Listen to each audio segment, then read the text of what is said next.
5 minuto makalipas ang alas 12 ng tanghali at syempre sa pagkakataong ito ay makakaugnayan ho natin no ito pong syempre sa bahagi po ito ng Makunakon Isabela si Sir Ricky Butch Bartolome ang MDRRM officer ng bayan ho ng Makunakon Isabela para ho dito po sa syempre pagkumusta ho natin sa bahagi pa rin ho ng coastal municipality ng Isabela ho mga kabombo dyan po sa bahagi po ng Makunakon as to their weather condition na ho sa ngayon. Nasa ating linya na ho, live ho nating makakaugnayan si Sir Ricky Butch Bartolome mga kabombo. Sir, magandang tanghali po sa inyo and welcome ho dito po sa atin hong palatuntunan. Makibalita lamang ho kami especially dito po sa una weather condition ho sa inyo pong lugar. Kumusta na ho sir ang lagay ng panahon sa bahagi po ng Makunakon ho sir? Yes po, magandang tanghali din Bombo Kirby at magandang tanghali rin po sa lahat ng tagapakinig ng Bombo Radio. Sa ngayon po, sa weather condition medyo overcast naman po dito sa amin. Sa ngayon wala naman pong ulan but with regards po sa hangin, light to moderate po yung hangin na nararamdaman po namin ngayon. Opo, sir. Sir, kumusta ho? Siyempre, pagdating ho sa mga preparasyon ho ninyo, paano ninyo pinaghahandaan ito pong bagyo na posibleng maka-apekto rin ho dyan po sa inyo pong bayan sa Makunakon ho, sir? So, last Friday po, nagkandak na po kami ng pre-disaster risk assessment, then nagpulong na po para pag-usapan yung mga preparation. Then, nung Sabado po, nagpa-preemptive na rin po kami. Sa lahat ng mga nasa high risk areas po ng bawat barangay.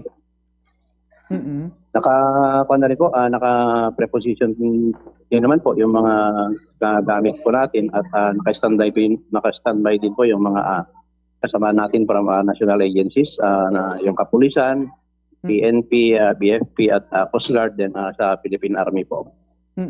Sir, sa bagyong ito, ano pong particular na mga bagay yung pinaghahandaan ho ninyo na posibleng maging epekto ho nito dyan po sa inyo pong bayan ho, sir?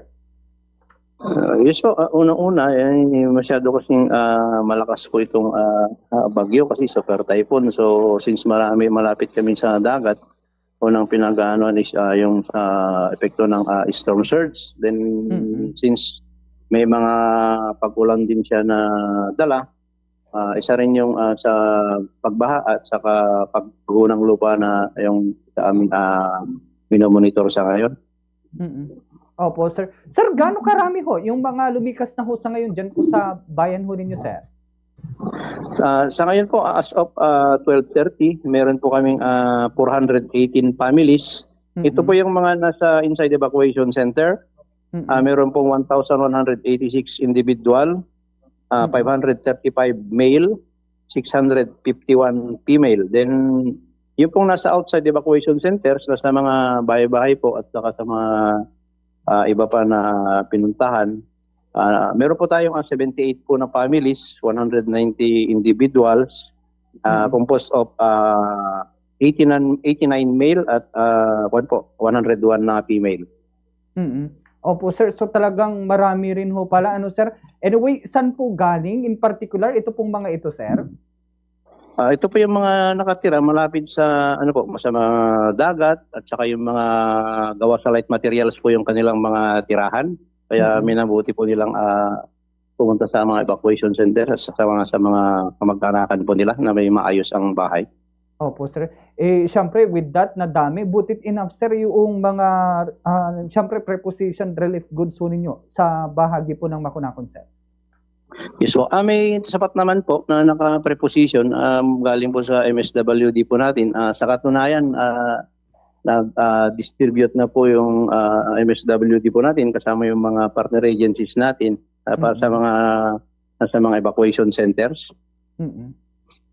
Oho. And sir, pagdating ho dito po sa mga ito pong karagatan ho ninyo, sir, kumusta pala yung situation? Kasi binabanggit nyo, malapit sa dagat yung iba ho sa kanila.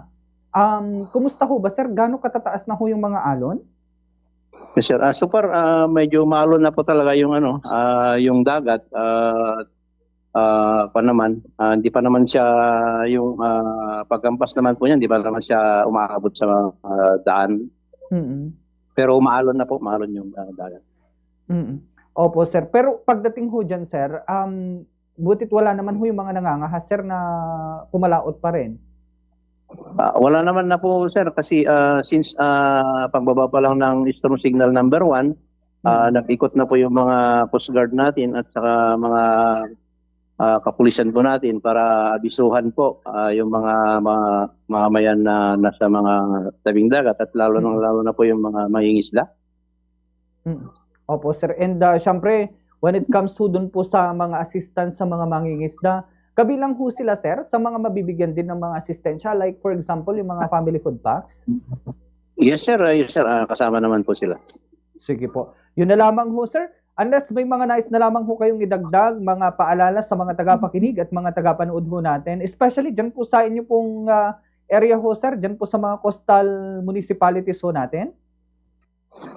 Yes po, sa lahat po ng mga nakikinig ngayon, lalong-lalo sa aming mga kababayan, hindi po biro itong kinakaharap po natin sa ngayon kasi malakas po itong bagyong Uwan at may posibilidad po na super typhoon siya bago maglandfall. So pinapayuhan po ang lahat na maghanda at habang may panahon pa kung kinakailangang pumunta po sa mga mas ligtas na lugar, gawin na po natin kasi nasa signal number 4 na po tayo. 12 hours yung lead time. So alanganin na po kung hindi pa tayo kikilos.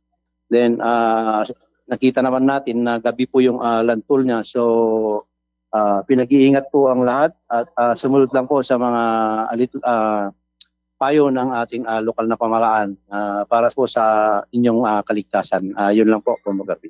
Opo. Sir, pahabol pala kasi nababanggit ho pala kanina sa interview natin sa DSWD na possible yung forced evacuation. Diyan ho ba nakikita ho ninyo yung pangangailangan ng ganun or wala naman ho? So far naman sir, base po dun sa ano ng mga barangay captains kasi naman po kami kasama ang ating MLDO. So far wala naman pong ng magpapa-force evacuation kasi parang nasa mga evacuation areas naman na po yung lahat. Sige po. Sir, maraming salamat ho muli at again, magandang tanghali, magandang hapon po sa inyo. Ingat ho kayo, sir. Maraming salamat po at magandang tanghali. Yan ho mga kabombo, si Sir Ricky Butch Bartolome, ang MDRRM officer ng Makunakon Isabela. Well, yan po, no, napakarami ho kasi yung mga evacuees ho nila roon and syempre, no, doon nga ho sa binabanggit ho natin na datos kanina, talagang sila ho ata yung may pinakamarami dyan po sa coastal municipality